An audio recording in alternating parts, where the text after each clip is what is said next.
Our next speaker again requires no introduction for me. I remember at the height of the attacks on him, he stood up and he says, "You've no seen the last of the bonnets of me." And you see that Alex Salmond is back, and he's back with a bang.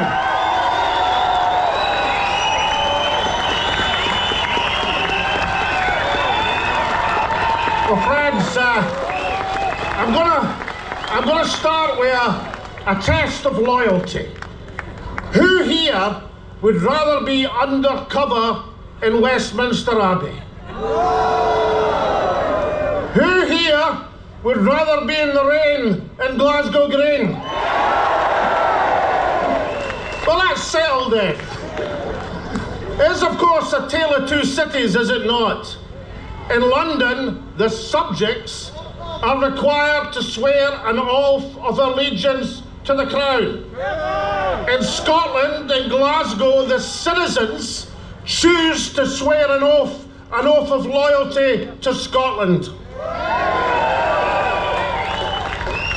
It's said that understand that the homage of the people is now to be said silently, which will stop people having to swear at their television sets. Well, in Glasgow, our declaration for Scotland will be loud and proud. Now, countries can move backwards and they can move forwards. In medieval Scotland, the king had to take an oath of allegiance to the people, to the community of the realm. In 21st century England, they think the people should take an oath of allegiance to the king. That's the country moving backwards. But Scotland from 1997 was moving forwards.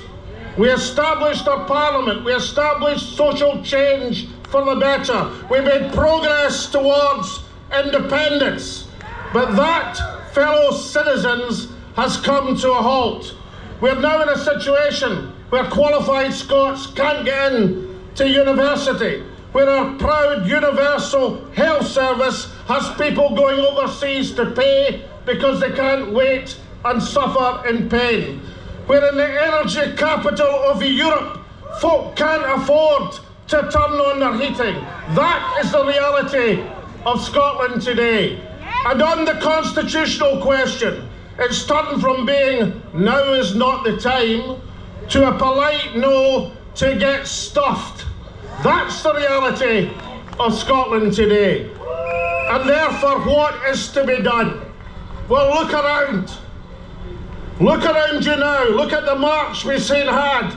The greatest march in Scotland since COVID. One of the greatest marches in Scotland ever. The strongest political force in Scotland is the national movement. In ancient times, the city of Sparta had no walls. It didn't need them. The people were the walls of Sparta. Well, you are the walls of Scotland.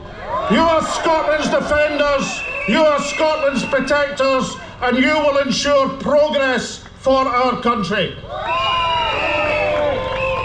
So the national movement, the most powerful movement in Scotland, has to declare itself independent from any political party. It has to do the thinking. It has to do the preparation, the policy work, the international lobbying, the activism that we see today. And it's got to prepare ourselves and the people for a world where we approach our objective, when we'll take dedicated democratic action to wrest our independence from Westminster. And that national movement has to require something of political parties. Next year at the general election, the political parties who believe in independence should stand all under one banner. With a single first paragraph in every manifesto, which says we are seeking a mandate to negotiate independence for Scotland.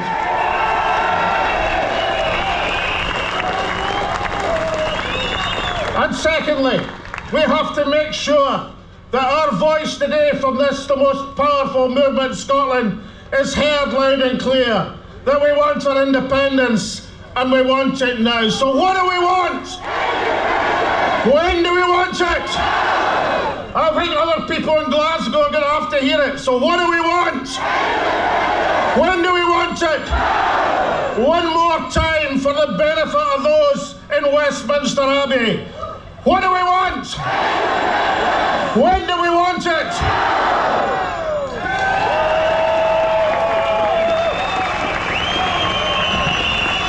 Brilliant. It's been a while for too long. Bra to see him back.